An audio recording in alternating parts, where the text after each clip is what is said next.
So welcome to part 2 of the Casson installation video for the Londonthorpe church. This is in our electronics workshop because we run more than one business, and I've done this because the lighting in here is better than in the organ workshop, and to be honest, it's warmer in here.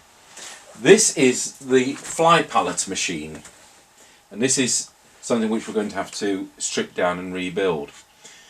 This allows 8 of the organ pipes on one of the pneumatic chests to be used by 2 functions of the organ.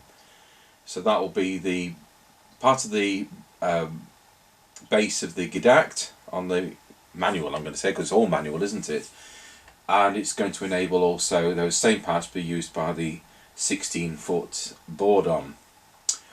So basically, the idea between a fly pallet machine enabling that sharing to take place is that you're going to end up with 8 inputs times 2, so 16 inputs, and 4 outputs.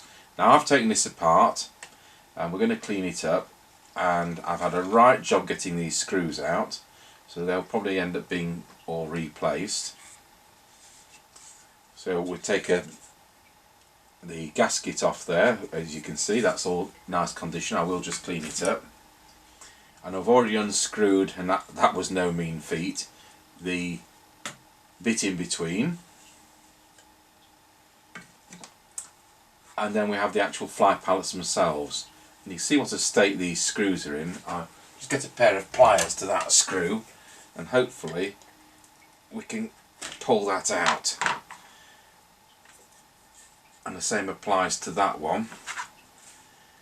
See if we can twist that from underneath. I think we'll be doing that off camera with a hammer. Now, the snag here, you've got 8 of the inputs directly off the pneumatic chest, and then you've got the other 8 inputs which will come from the soundboard.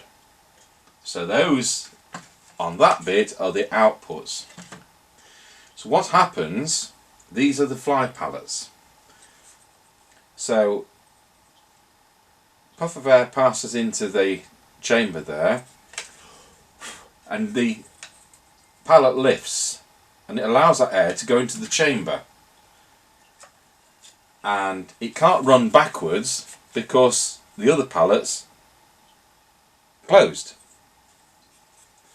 So it then goes into that chamber and it allows it to flow. So whether it goes from that input or from one underneath, it'll lift the appropriate pallet, the air will flood the chamber, and it will come out there with no restriction. These are very lightweight, and they're in excellent condition. There's nothing wrong with the leather whatsoever. It's 1903, so it's got some age to it.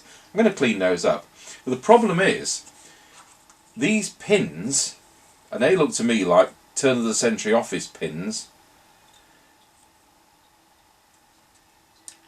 they're just breaking off, and they restrict how high these pallets can blow, because what you don't want to happen is it to blow over and then have no function. So they effectively like a pallet guard.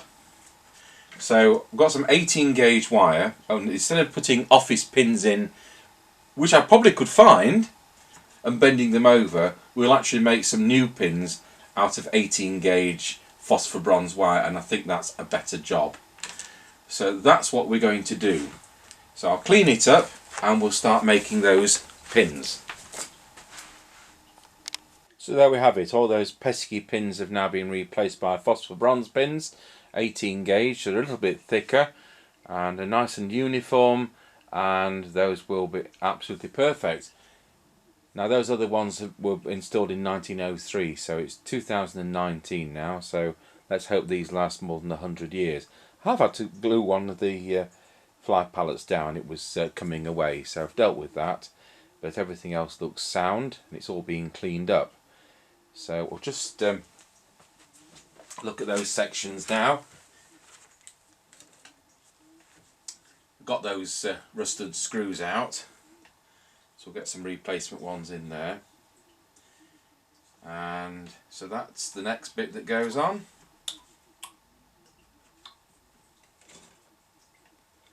and then make sure that's the right way around, and that's how it will go together. So we'll go and install that now at the church. So back in the church, the unit which we've been overhauling in the workshop fits just there at the back of the organ. So I'll just start putting that together.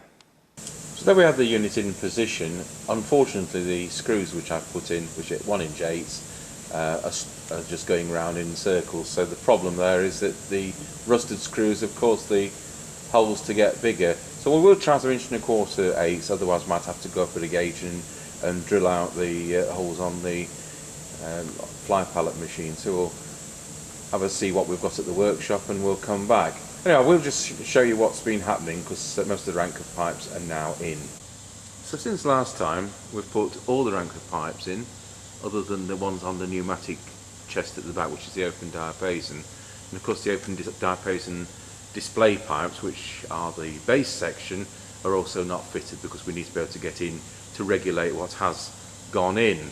So the 4-foot Sally set hasn't been tuned, but the others had. So we've now got the Gidact in, so I'll just run through.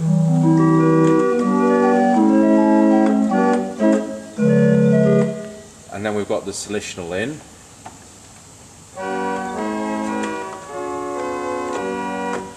And then we've got the dulcet, which is split between bass and treble.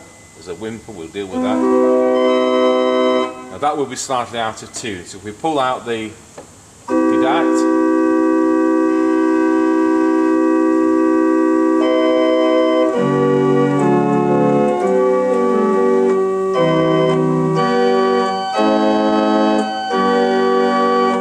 so despite being out of tune, you can see we're actually getting somewhere with that. So back to the workshop and we'll sort that screw problem out, and then we'll probably start tubing up the pneumatic tubing into that fly pallet machine, and that will pave the way to putting the rest of the pipes in down that side, and then that again paves the way for us to certainly put those 3 front pipes in down the side front there. So there you are. I'll just change shots. So there we have it. That's just a quick video just to show where we've got to at Londonthorpe Church here in Lincolnshire. Thank you for watching.